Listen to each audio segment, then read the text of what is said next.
Good morning, one and all, and welcome back to another week here at the Damage Report. I'm John Arola. That is the host of the Habituation Room, Francesca Fiorentini. How in the hell is it going?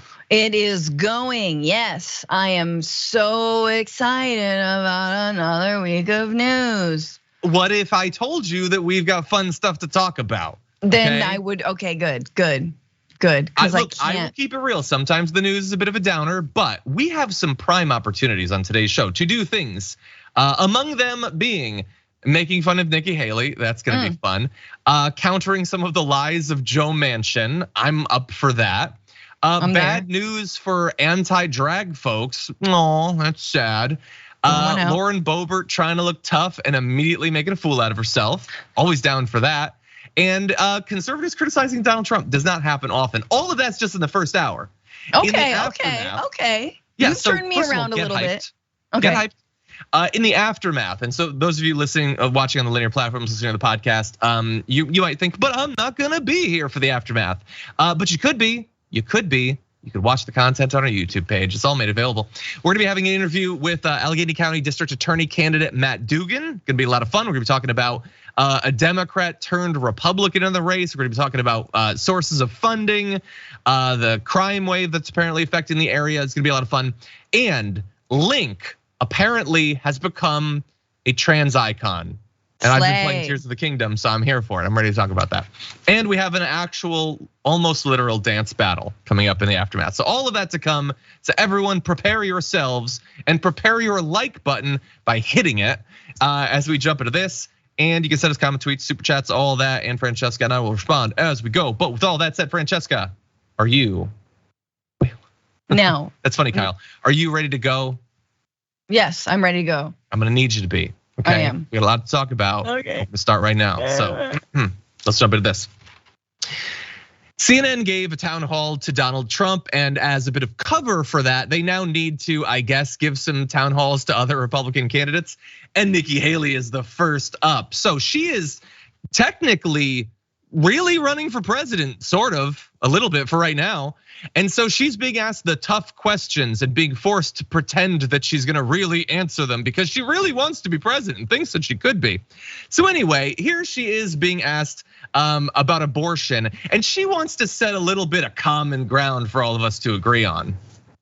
I think we can all come together and say any woman that has an abortion shouldn't be jailed or given the death penalty. Can't we start there? Can't we start there? Because what? Yeah, what? Why are you acting as if you're the one who's sure of that and we're still debating the topic? Yeah, no, I want to be really clear if it wasn't clear before. I don't want people killed or jailed for having an abortion. To be clear, I don't want anybody to be killed or jailed for abortions. Can we agree on that, Francesca? Can we at least agree on that? You know that on God's round earth, can I see some nods for the round earth? We won't execute women for deciding that they don't want to be parents. Can I see some little slow clap? Was Hitler a bad guy? Can we say he's a bad guy? Bad guy. Do I get a? Yeah, okay, good, all right. Tough crowd. Well, yeah, ooh, like it's just.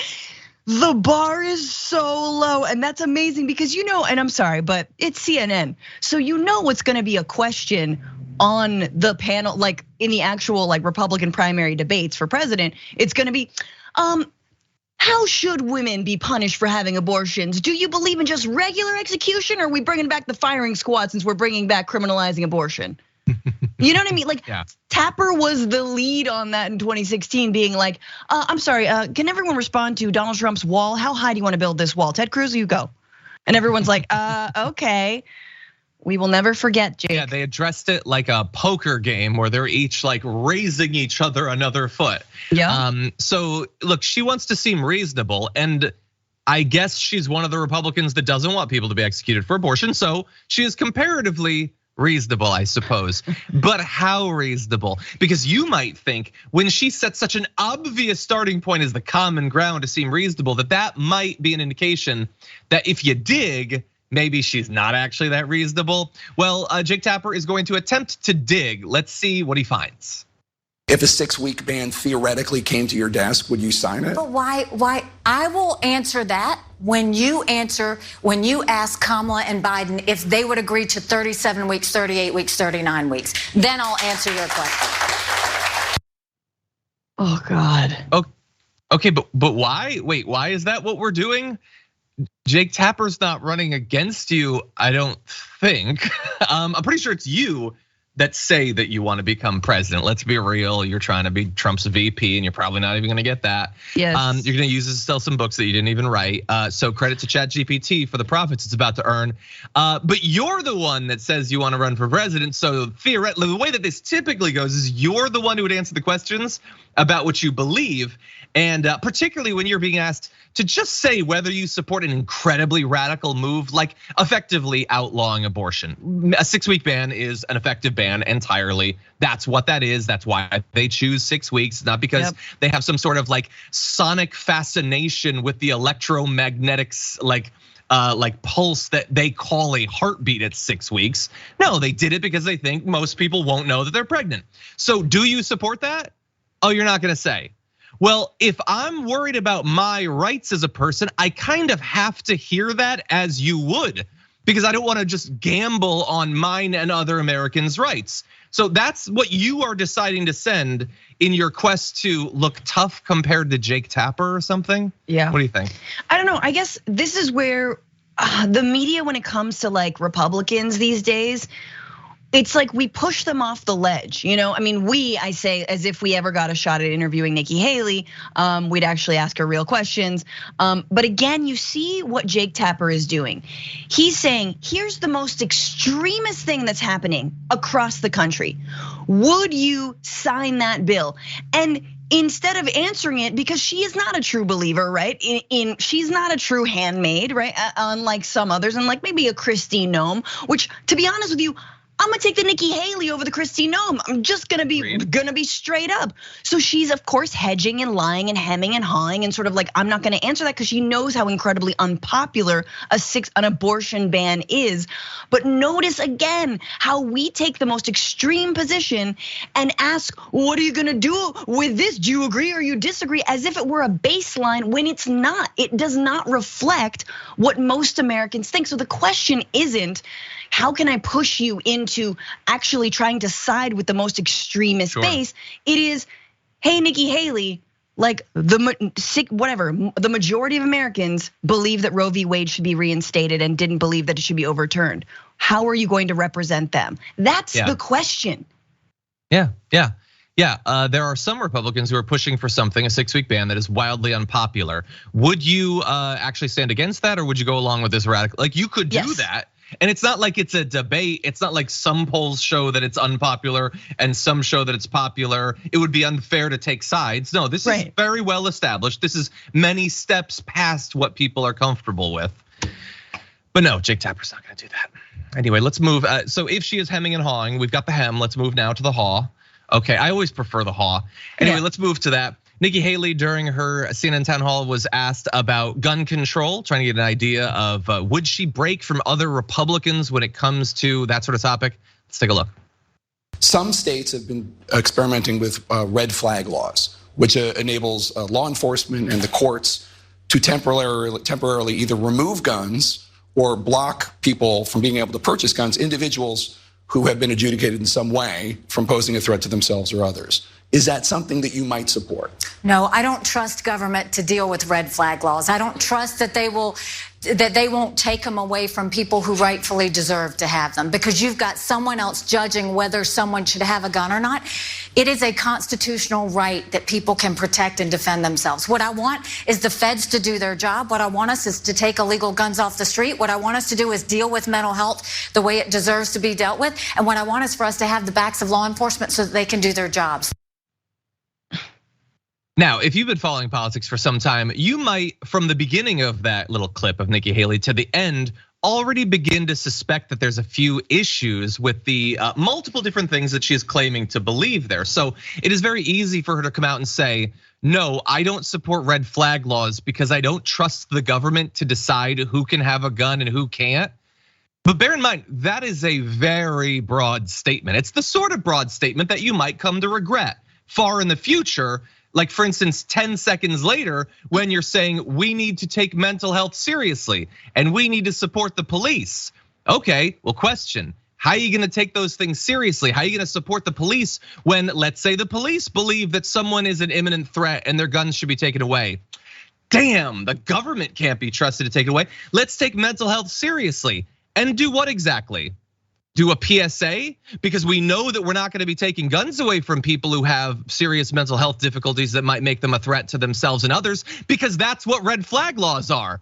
So what you seem to want to do is, we're gonna say these things about mental health and cops, and then we're just gonna leave everyone on their own and hope that things work out okay, because I know that I'm supposed to claim that the government can't decide who gets a gun and who doesn't. First of all, why are we blocking 10-year-olds from having guns? Seems like that's the government choosing who can and can't have guns. Why are we banning people in prison from having guns? It seems like that's the government choosing who can and can't have guns.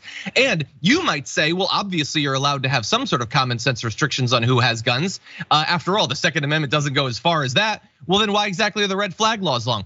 The Second Amendment doesn't say anything about prisoners, and it also doesn't say anything about mental health problems or domestic abuse. So why is it that you can ban guns in the former case, but not in the latter case? Especially when we know how often domestic violence is a precursor to fatal gun violence inside of a home. So again, there's no thought here because there's not supposed to be thought. She's not expressing actual beliefs, actual principles. She's saying what she thinks she's supposed to get a position in the Trump administration. Yeah, and I think it's even worse than just doing nothing, right? I think there's something really implicit about saying we have to support our police and also take mental health so-called seriously. Now, when progressives hear mental health seriously, we think, yeah, expanding services and treatment, accessibility of meds, right? Like all these kinds of things. No. When they say cops and mental health, they mean lock them up. Just round them up and lock them up and throw away the key, and we don't have to think about people's mental health issues anymore. Ta-da, it's done. And sadly, a lot of folks, a lot of liberals also espouse similar beliefs, right? It's something that across the aisle, people are in agreement about the prison industrial complex. Amazing how that works. So, and the other thing about this is like how she can say this in terms of like the role of the government, red flag laws. It's not a random cop choosing, like based on, I don't know, that they didn't like the way you look, although they do that all the time, about who to take guns away from. It would be, let's say I am the victim of domestic violence, alerting folks to my husband, to my ex-husband, to a boyfriend, to, I realize I'm naming male roles mostly, but let's be honest. It is friends and family of people who could be violent and armed, and they don't have any recourse. So they're alerting the authorities. That's how red flag laws are getting implemented. It's not just the government deciding, opening a phone book and then just like, choosing. 100%. I want to follow that up in 1 second, but I want to get to just a little bit more of her on guns. And then I want to ask what should be a pretty basic question to Nikki Haley. And we'll try to speculate about what her answer could be, but let's go into this first. We should make sure there's the clear bulletproof tape that we have at courthouses and airports. We should have that on our schools to protect them. And we should have a mental health counselor at every single school, not a guidance counselor, but a mental health counselor. Then we need to make sure that the feds actually vet properly. When I talked about the church shooting that we had, that murderer, when he went to go buy a gun, because the feds didn't do it in the time allotted, they gave him the gun anyway. Okay, so going right past the bulletproof tape, I don't know what she's talking. It's some sort of metaphor or something. I honestly don't know what she's trying to say. But anyway, let's jump to the other stuff because she says if I had been in charge, these shootings wouldn't have happened. The feds would vet people properly. And the church shooter, I'm honestly, I don't even know which church shooter she's referring to because we have that many church shootings in America. So you're gonna need to be more specific, Nikki Haley, because the gun control status quo that you favor results in so many church shootings that I don't know what reference you're making. But let me follow up about what she said. The feds need to vet people better. Kind of sounds like you're saying the government should choose who gets a gun and who doesn't get a gun. Who exactly do you think the feds are? Do you know what Fed is short for? Yeah. Government is in it actually. So why exactly would the feds be allowed to choose who gets a gun or not in the case of a background check but not a red flag law check, which is just a later background check based on new information. She said that if the church shooter had been stopped, it wouldn't have happened. How dare they take away an American's gun rights? Because again, the Second Amendment doesn't say anything about whether you've made violent threats before. So I have a very simple question for Nikki Haley. If somebody says, I'm gonna shoot up my workplace next week, now I'm off to old Bob's gun shack, who are you to stop him? Why should anyone stop him from getting that gun? Because the Second Amendment doesn't say anything about posts on Twitter. It doesn't say anything about imminent threats. It says it shall not be infringed. And yet you obviously think it should be infringed in certain cases. So now all we're talking about is where the line is drawn. And we as a people get to decide that. And I would argue that most people do not agree with you on where that should be drawn. You're absolutely right. I mean, you point out the hypocrisy and the circus that is the Republican Party on gun rights. Just, it so easily unravels. And again, John, if you were in Jake Tapper's position asking these questions and watch when the primaries roll out and there's the so-called debate. Again, the Republican Party is so far to the right of where the average American is. And we know that supports background checks and red flag laws and all of these common sense, a ban on assault rifles as well, all the common sense things. And so people in the audience, it's just, I don't know who we're doing this for anymore. Like I seriously don't know. It is complete unreality to start the level, like to take anything that she's saying seriously. 100%. Well, because again, it is not designed to be taken seriously in the way that it's presented. It is presented by her and now by CNN as she is a serious candidate that is trying to win over voters so they will choose her instead of the other Republicans. That's crazy talk. That's not what she's trying to do at all. Let's just be clear about that.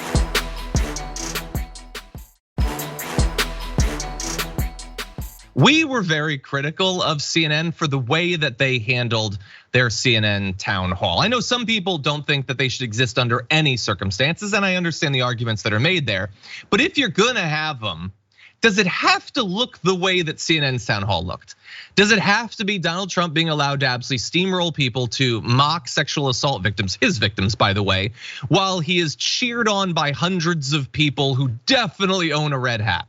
I think that's an important question to ask. And according to interviews that have been conducted behind the scenes, the way that it ended up was not an accident at all. It was by design, by the specific design of CNN CEO Chris Licht, who Tim Alberta of The Atlantic does a little bit of setting the scene about Chris Licht taking over for CNN, what he wanted to accomplish as his mission and why that informed the CNN town hall that they did.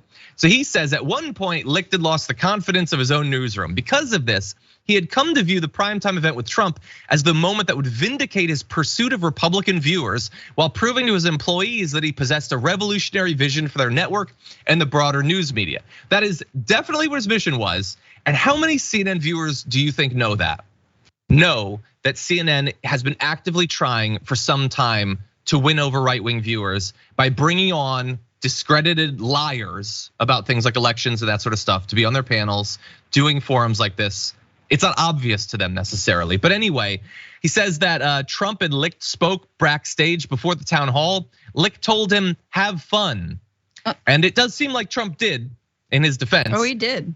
So we go on to say, Licht wasn't scared to bring a bunch of MAGA enthusiasts onto his set. He had remarked to his deputies in the days before the town hall about the extra Trumpy makeup of the crowd CNN was expecting, and he damn sure wasn't scared of Trump. The way to deal with a bully like Trump, he told his journalists, was to confront him with facts, as if that has ever been the solution to any problems. It should be in a reasonable world, but Chris Licht knows that that's not the world we live in.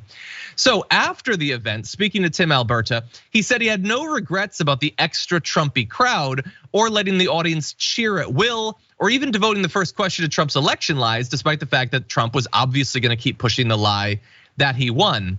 And that was all during the actual debate. He filled the crowd with Trump fans on purpose. He knew days in advance that's what they were gonna have. He doesn't mind it after the fact.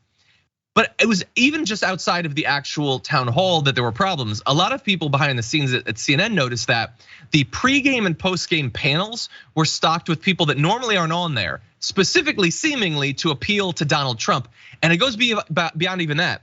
At one point during the pregame show, the words sexual abuse appeared on the CNN Chyron. One of Licht's lieutenants phoned the control room. His instructions stunned everyone who overheard them. The Chiron needed to come down immediately. I will remind you, Donald Trump had been found culpable for sexual abuse. A massive story, not disputable, that they could not accurately report on because of Chris Licht and his team. Francesca, what do you think? This story I think was fascinating. The entire Atlantic profile of Chris Licht, and like it's just sort of another like cavalier corporate suit who wants to make his legacy and thinks he's the one that's gonna pull the sword from the stone. He's got it all figured out. Yeah, I got it. Okay, I'm coming over from the Late Show with Stephen Colbert. Calm down. I can do this. And no, he fell into the literal sand trap that we all saw was there, that's been there for years, and there he is writhing around in it. And you got it at the end of this article, which I think everyone should read. Nothing really surprised me again, because it's just, yeah, we've known CNN's been trying to do this pivot for a while, but why?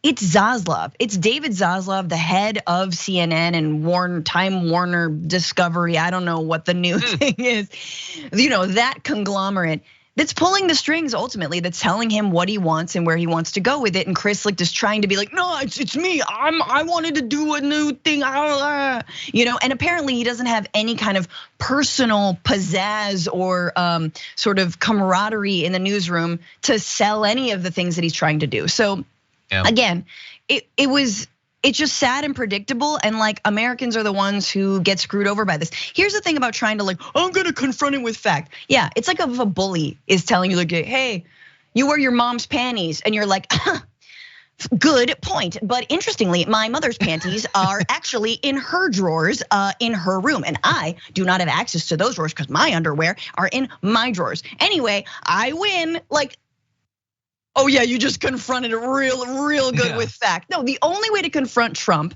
if you're mainstream news, which they'll never do, is to bully him back, is to actually kind of call him names and call him on his BS, and then cut his mic if he lies to you. But because they'll never do that, they understand the only thing they can do is just not air him, because otherwise they'd have to step out of their journalistic role and fight fire with fire. Yeah, don't air him, or don't air him in an unfiltered live environment. Of course. Like if you want to do it pre-recorded and if you can't do it in real time, then take the time to respond to each of the lies that he's told, then maybe that would work. But also don't necessarily put a crowd of people to whoop and cheer like insane baboons in the room. Because again, it's like acting like, well, he makes a claim and we say a fact, and so it's even. No. First of all, his base doesn't care about the facts, which is a problem bigger than CNN, obviously, but it is definitely true. Making the false claim gets him what he wants. I loved your panties example. I would add, it's like if somebody shoots me in the chest and then I say, hey, that's illegal. They don't care. They shot you in the chest. Yep. They got what they wanted already. Yep. And he knows all of this. So it's actively dishonest rather than simply ignorant. Anyway, we'll see what happens to the next one. Maybe they'll be more responsible. Maybe Jake Tapper will be there. Anyway, with that said, we're gonna get to more news after our first break, so don't go anywhere. We'll be right back.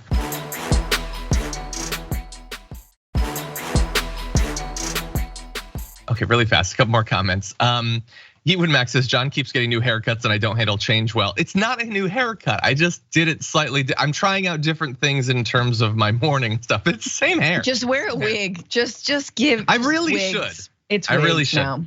Anyway, in Starton Park Racing says King of Tokyo Google search up 13,000% in the last 3 minutes. It's a best-selling game. I'm not too worried about it, but it is very fun. If you haven't played board games before, or modern board games, I should say, very approachable, fun dice playing game. It's kind of like Yahtzee, but you're a gigantic monster wrecking Tokyo. That's basically. That sounds fun. It's fun. It's fun. I can teach it to you sometime. Anyway, with that said. You'd have fun. I'm good at teaching. It would be so fun. Anyway, someday I'll teach Karina and then she'll win you over, I guess. Anyway, with that said, let's jump to this. How are we governed? You can't continue to be pushed to the left and pushed to the right. Stay in that middle and pull people back to the middle. It's notable that you're not ready to sign off that Joe Biden's been moving to the middle. You don't buy it? Well, this here, I think Joe Biden, that's his inherent who he is. He's been pushed to the far left, and that far left is not basically where the country is. And the far right is not where the country is. Coming back to the middle, then we can continue to bring people to the middle and do our job.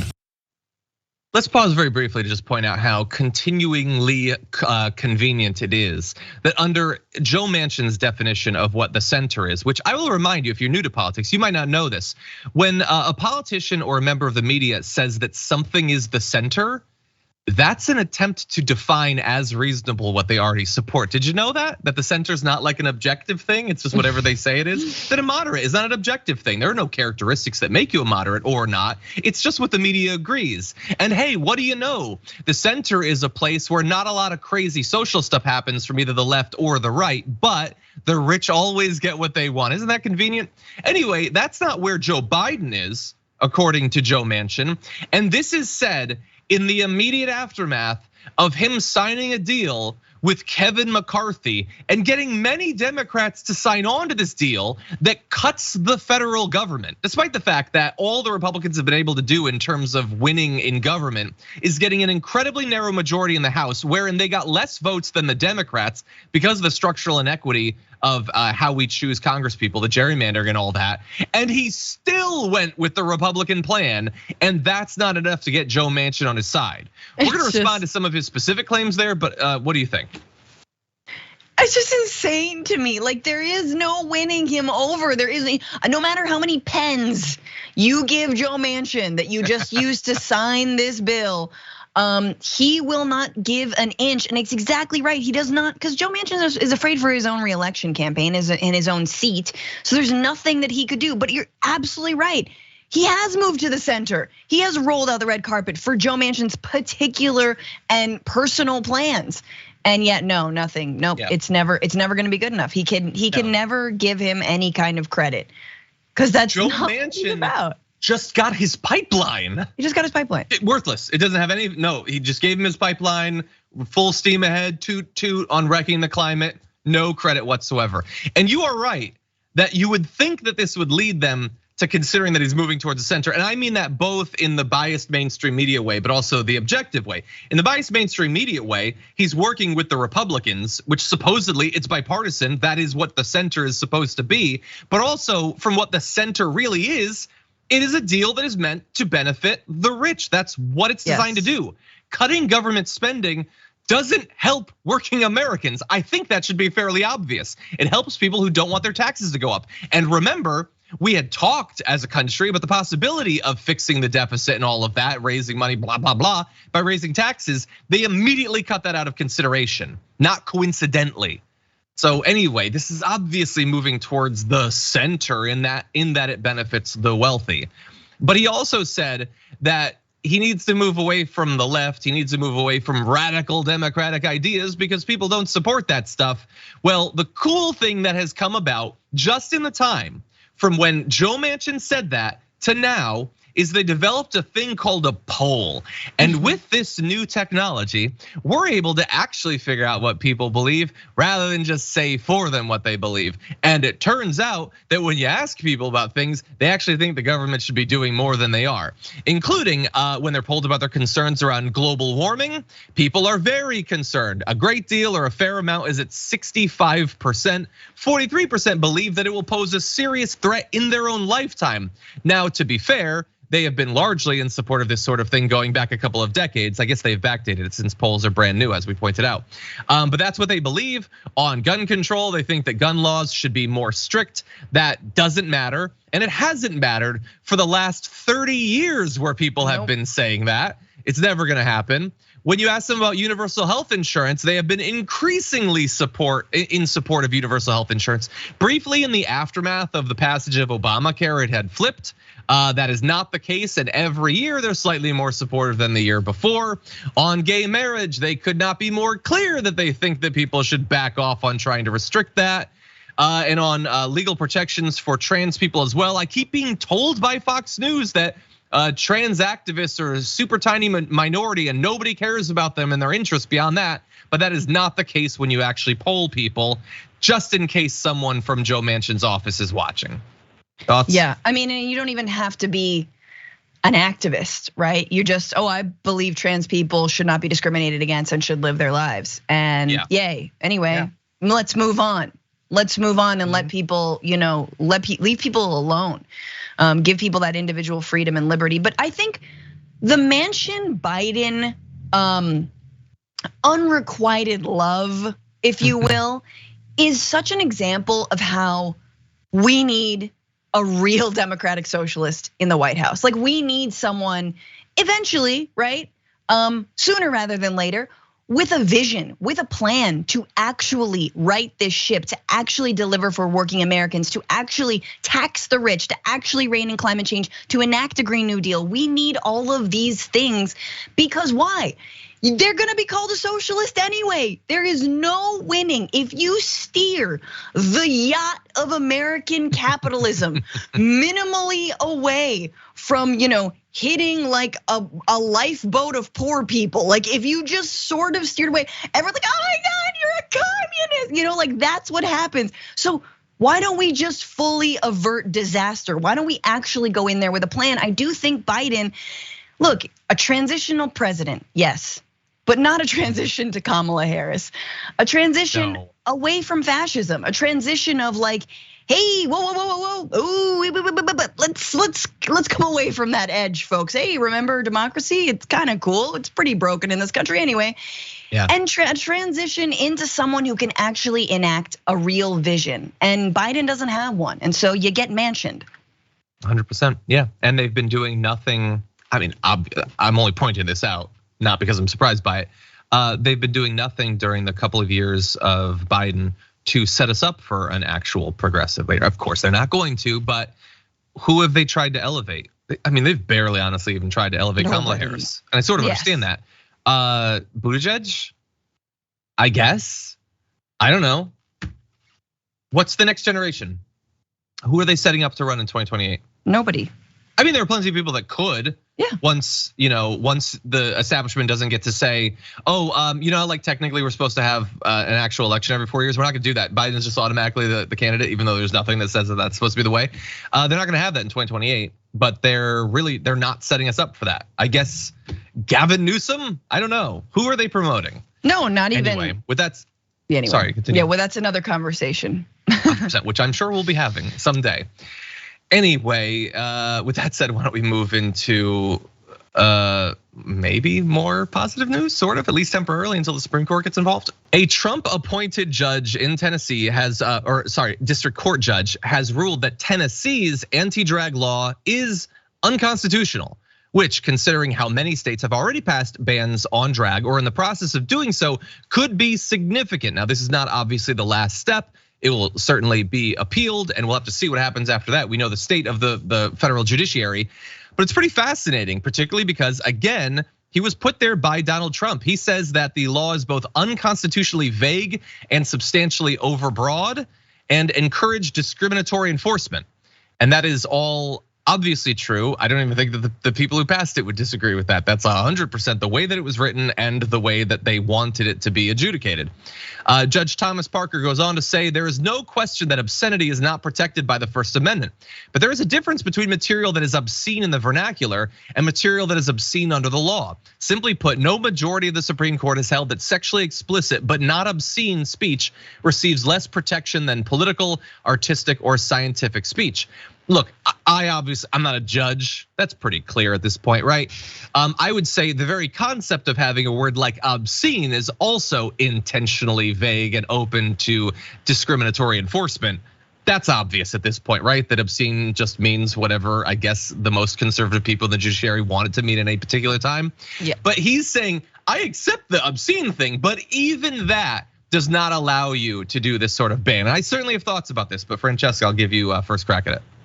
No, I think it's a big blow. It's a huge blow to say that this is vague. And it's like, what? Oh, the law is whatever like makes you feel little tinglies when you see it, cause like either you're jealous or you're turned on. Like, that's not our problem. Like, the Constitution doesn't talk about that. There is nothing in it that's like, we shall obstruct you from feeling little tinglies. So, but again, they're trying to bring us back to these like a puritanical and simultaneously like authoritarian version of the United States, right? It's like, again, it's all the zombies, it's all the former Republican presidents zombified.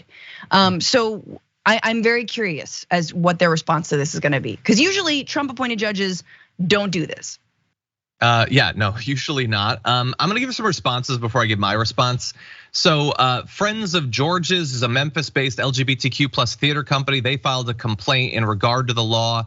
They said this win represents a triumph over hate. Similar to the countless battles the LGBTQ plus community has faced over the last several decades, our collective success relies upon everyone speaking out and taking a stand against bigotry.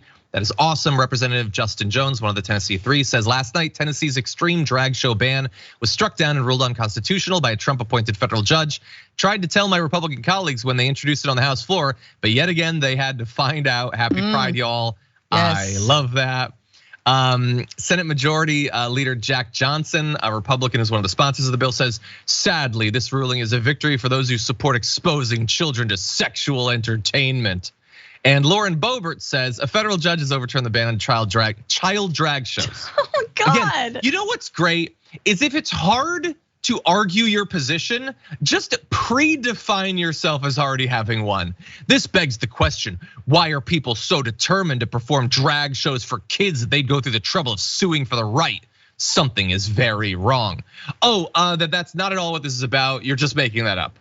I do think something is wrong when people would so willingly lie about things like this. But anyway, in terms of discriminatory and biased adjudication of this, were it to be established, I just want to say, and I talked about this in our production meeting, I understand that the right, their thing lately has been pretending that every word, for it to have any value, has to have one concrete specific meaning that never changes. But that's not how language works, and it never has.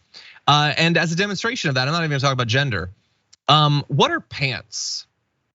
Define pants. It must mean only one thing, right? Because that's how words work. No, there's lots of different types of pants. It's some sort of leg covering. It comes in many different lengths and materials and transparencies and how do you define what women's clothing is or men's clothing?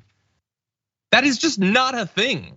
And by the way, like the freaking out about people being exposed to like someone wearing a dress.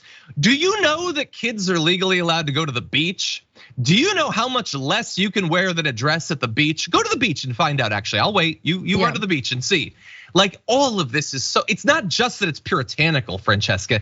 It's that it's obviously inconsistently, hypocritically puritanical. Because again, they're not trying to ban the child fashion shows and the, what do they call those? The pageants or pageants? whatever. Yeah, they're not trying to stop all this stuff. It is just about stopping drag specifically because they think they can get political mileage out of it. Absolutely, and it's a massive distraction. And so this is huge. I mean, this will have ramifications, and Justin Jones is right. Happy Pride. Yes. Everybody go support your local drag queens. And yeah, your local drag show. Do the brunch, do the shows, have some fun. Yeah. 100%.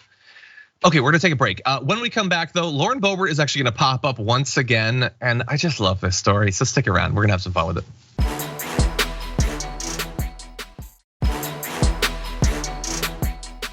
By the way, really fast, during the social break, Francesca was showing off Blue Lizard Guts. Why do I have so much trouble saying that? Blue Lizard Guts, custom Funkos.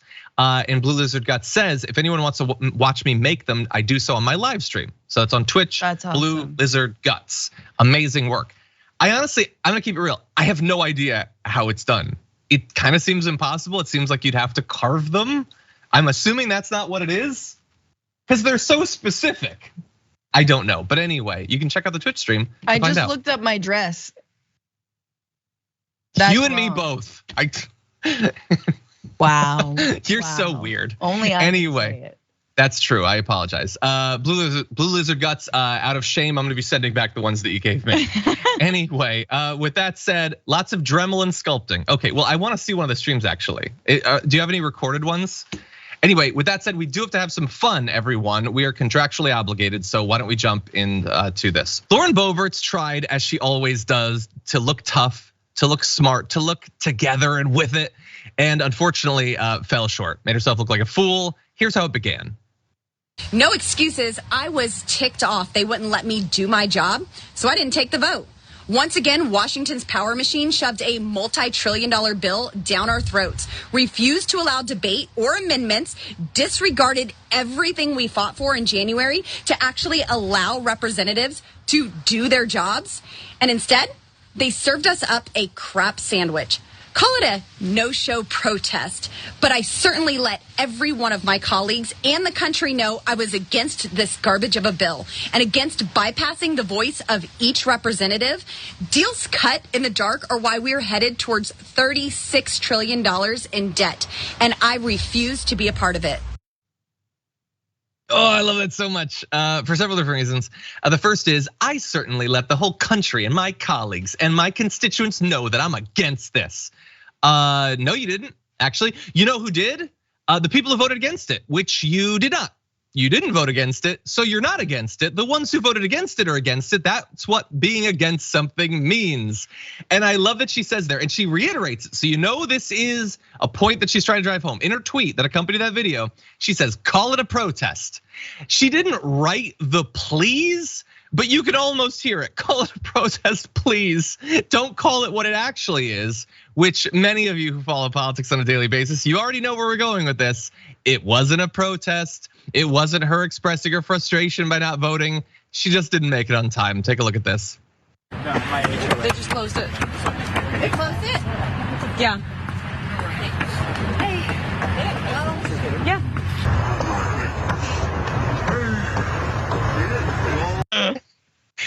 Call it a protest. Don't call it what it is. I was late. I wanted to vote against it. I was late. I didn't vote against it. It looks irresponsible, so I'm gonna pretend that I was being tough. Please call it a protest instead. That's all this is, Francesca. That is amazing. That footage is so good. My principles. This is why you wear flats, you wear flats and then maybe leave whatever gun that you're strapped with, Boebert. Well, she dropped her gun several times in front of a school, so she had to run back and get it. Yeah. It was the whole thing. Yeah.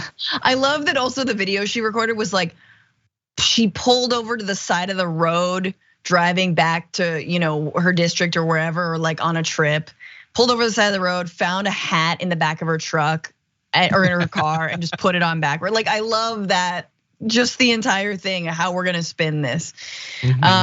But yeah, it's so pathetic because this is someone who actually desperately wants to be taken seriously. She wants to be in there and cast a vote. Who doesn't, right? Somehow by the skin of your teeth, you got reelected, Boebert. You better make the vote. And oopsies. And man, I hope her voters hear the clinkety clanking of those heels going desperately up the steps. Because yeah, the one thing that she's supposed to do, be there on time, she could not do.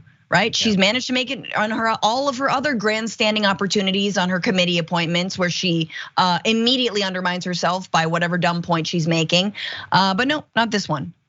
100%. Yeah,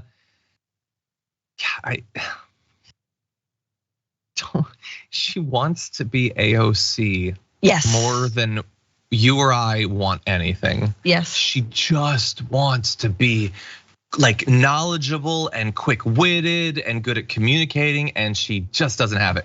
And I will say this, by the way, while Boebert's office didn't respond to a request for comment, sort of understandably so, the fact that she missed the vote, I honestly don't care. Like, if I was in Congress, I would miss votes probably. It seems like a lot to have to know, and like you always have to be there, and sometimes they change. I'm not even getting down on her for that. It's the lie. Just say I missed it because I was out advocating against the bill and time got away from. Be honest for once in your stupid little life. But she couldn't do that. And so she turned something that would not have been a big issue, which by the way, even Ted Lieu says things happen. Virtually no member of Congress has made all the votes in their career. What is unusual is to lie about it. That's the issue.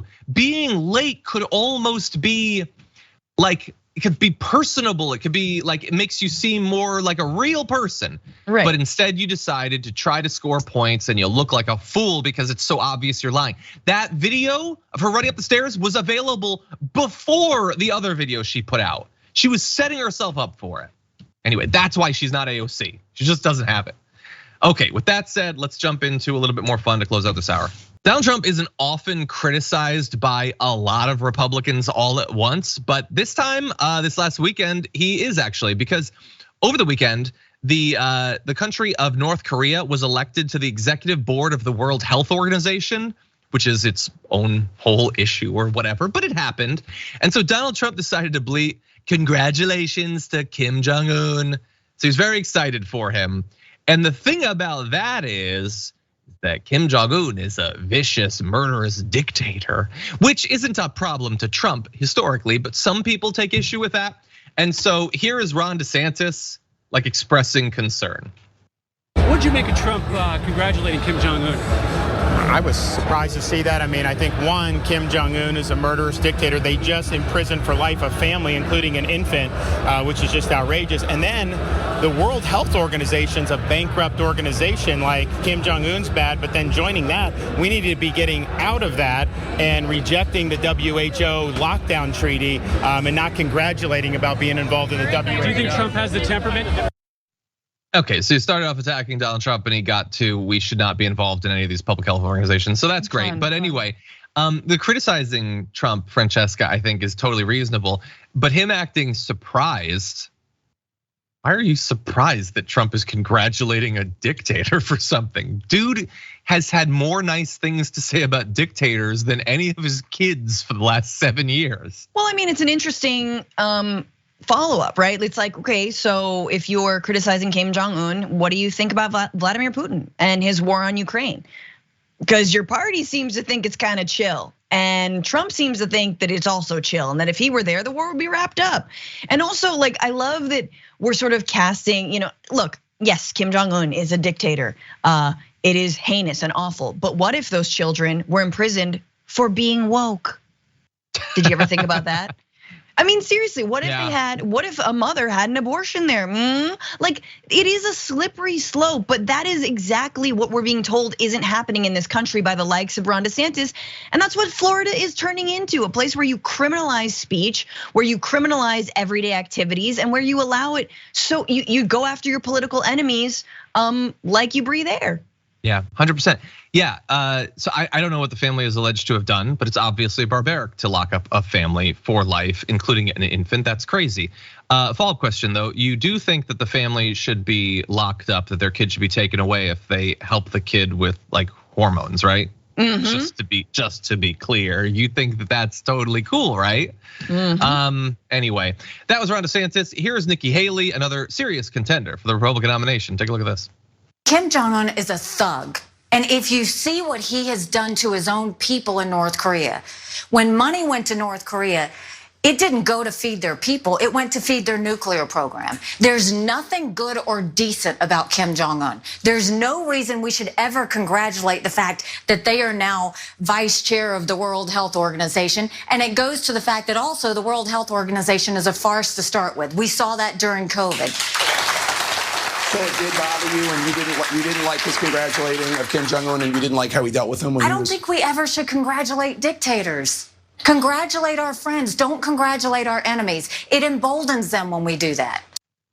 Ooh. Yeah, look, you could say, well, obviously the people of North Korea have had multiple instances of massive starvation, illness, outbreaks, and stuff like that. So having North Korea involved in groups like the WHO might be good for the people of North Korea, even if it could lead to more corruption, more money going to the elites. So you could like have a debate about that or whatever. She's right that like specifically congratulations to Kim Jong. Why? That's not just it. The issue isn't just that he's congratulating a dictator. Congratulating a leader for something like that just seems really weird.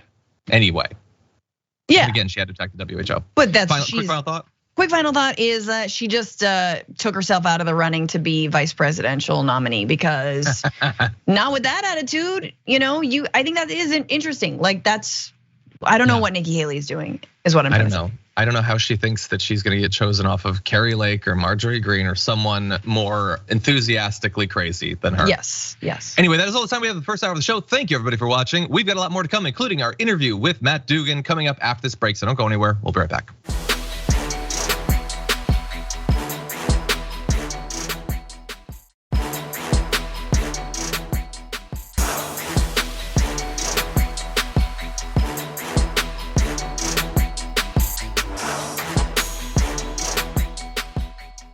Thanks for listening to the full episode of The Damage Report. Support our work, listen ad-free, access members-only bonus content, and more by subscribing to Apple Podcasts at apple.co/TYT. I'm your host, John Adarola. I'll see you soon.